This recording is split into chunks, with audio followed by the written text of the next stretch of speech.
Bonjour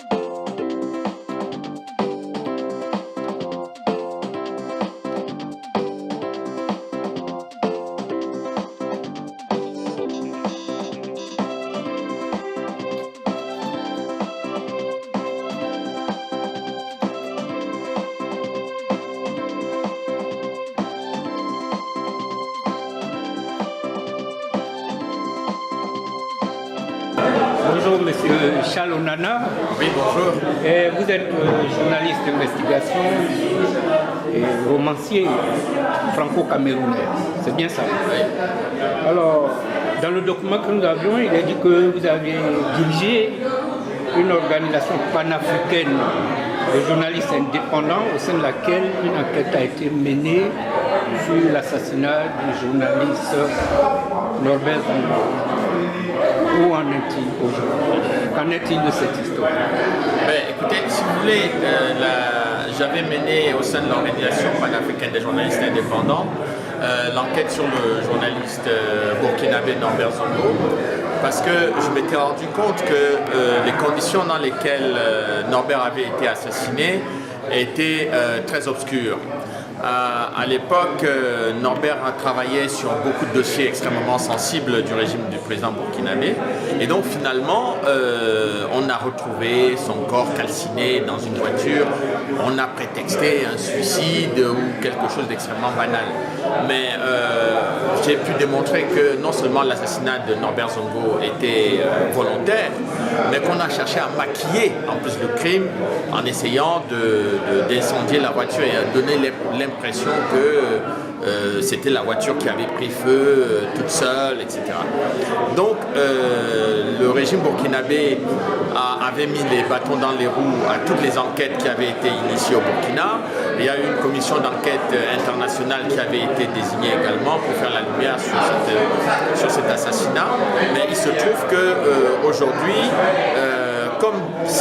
comme il fallait que ce soit les institutions judiciaires burkinabées qui fassent la lumière sur ce travail, eh bien tant que Blaise Compaoré était au pouvoir, cette enquête, comme d'ailleurs l'enquête sur l'assassinat de Thomas Sankara, ne pouvait pas prospérer, ne pouvait pas évoluer.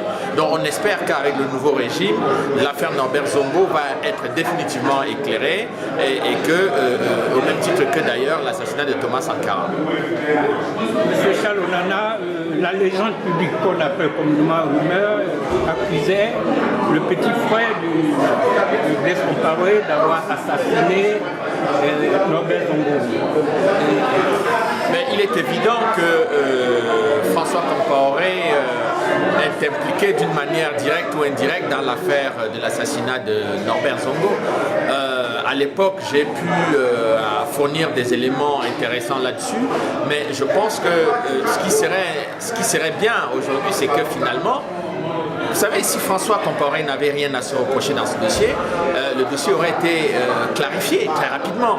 Mais si cette enquête a piétiné aussi longtemps, ça signifie que ceux que nous avons identifiés à l'époque comme des gens qui seraient impliqués dans cette affaire le sont effectivement. Donc il faut espérer que le nouveau régime burkinabé va travailler à ce que tous les Burkinabés sachent enfin qui a tué Norbert Zongo et pourquoi, qui a tué Thomas Sankara et pourquoi. Il faut que ces deux crimes, il y en a eu beaucoup d'autres, hein, mais ces deux crimes qui ont été les assassinats les plus symboliques, qui ont touché beaucoup les Burkinabés, et toute l'Afrique, il faudrait à un moment donné qu'on fasse la lumière définitive sur cette histoire. Monsieur Charles Onana, le public ivoirien vous a découvert par rapport à votre combat à l'avantage du président Laurent Gbagbo. Vous le connaissez personnellement? Non, je ne connais pas personnellement le président Gbagbo.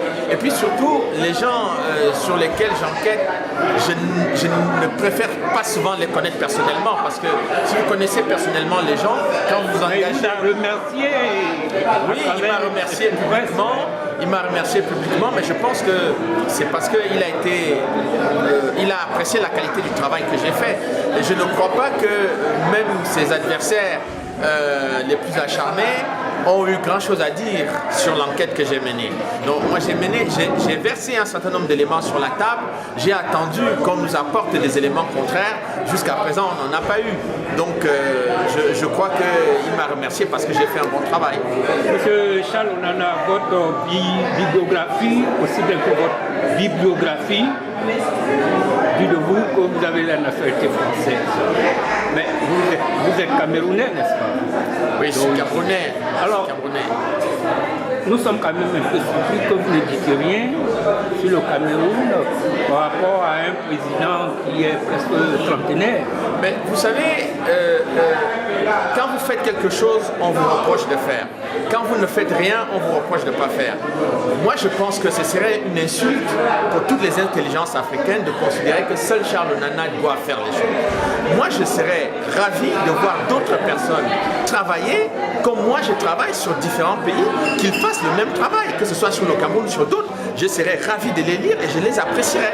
Mais on ne peut pas vouloir que... Bon, moi, les pays, par exemple, sur lesquels j'ai travaillé, je ne peux pas y mettre des pieds.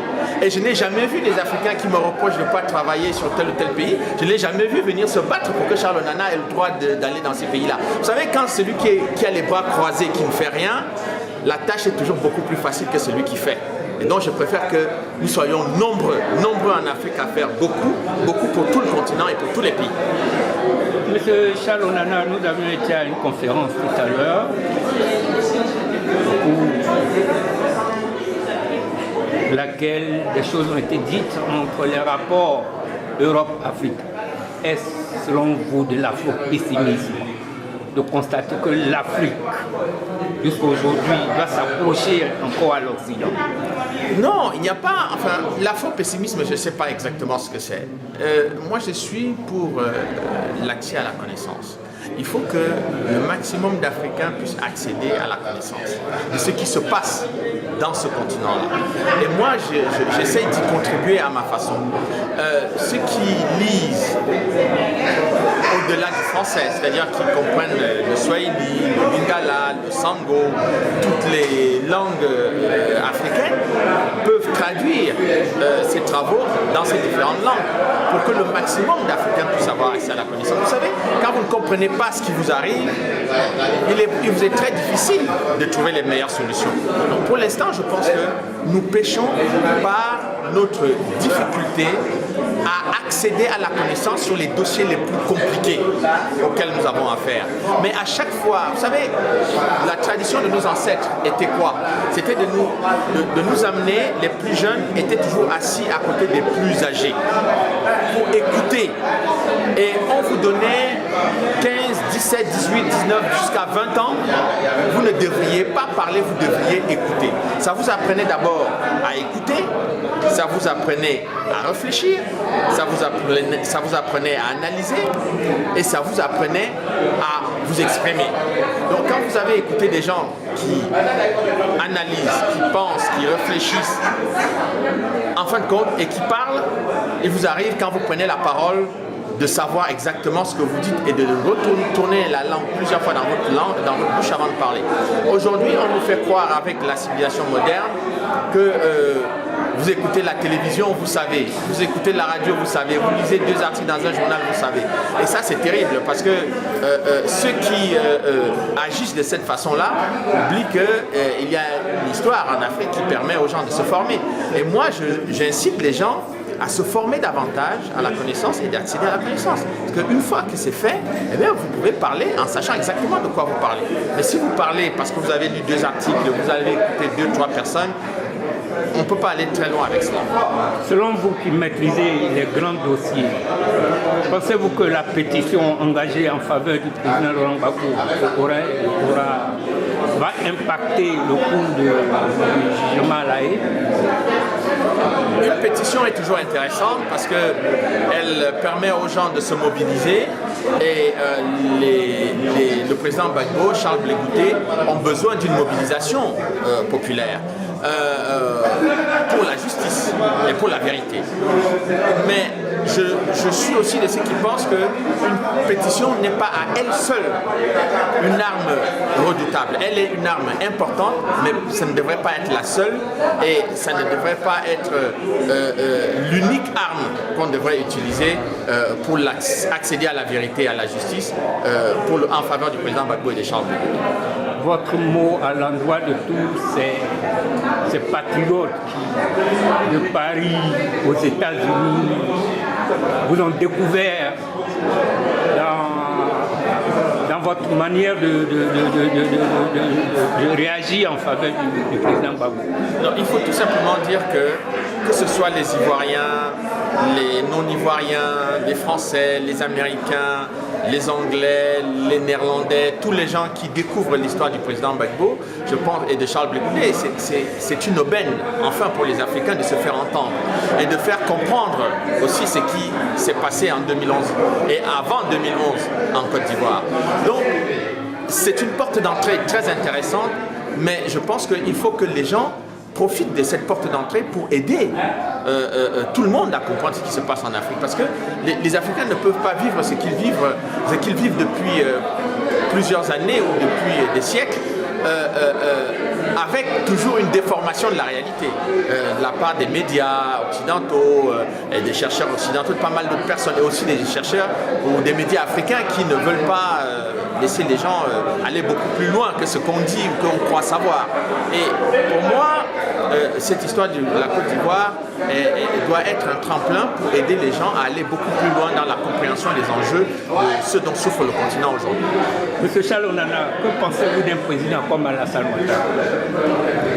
Mais vous savez, j'ai écrit ce que je pensais de M. Alassane Ouattara. Je pense tout simplement que M. Alassane Ouattara a été une imposture dans l'histoire politique de la Côte d'Ivoire. Il a été Premier ministre dans ce pays.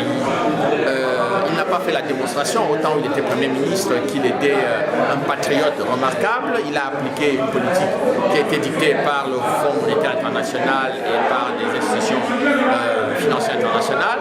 Donc, il n'a pas laissé le souvenir aux Ivoiriens de quelqu'un de remarquable, d'excellent dans la croissance économique du pays ou dans le développement industriel de la Côte d'Ivoire. Donc, je pense qu'en tant que président de la République, il ne laissera pas nécessairement un souvenir indélébile aux Ivoiriens.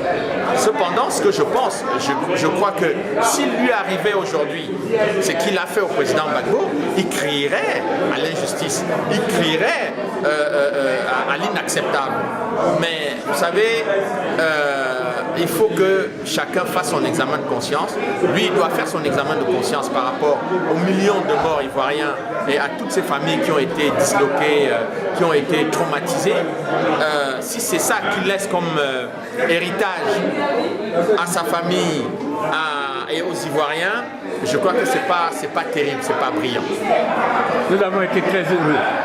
C'est moi qui vous remercie. De converser avec vous. Et je souhaite aux Ivoiriens, à tous les Africains, bon courage et qu'ils se battent pour sortir de leur pays et le continent de la situation dans laquelle le continent se trouve. Il faut qu'ils se battent. Il n'y a pas 36 solutions, c'est la bataille. Banao Nambo depuis Montreux, communication en merci. Merci beaucoup.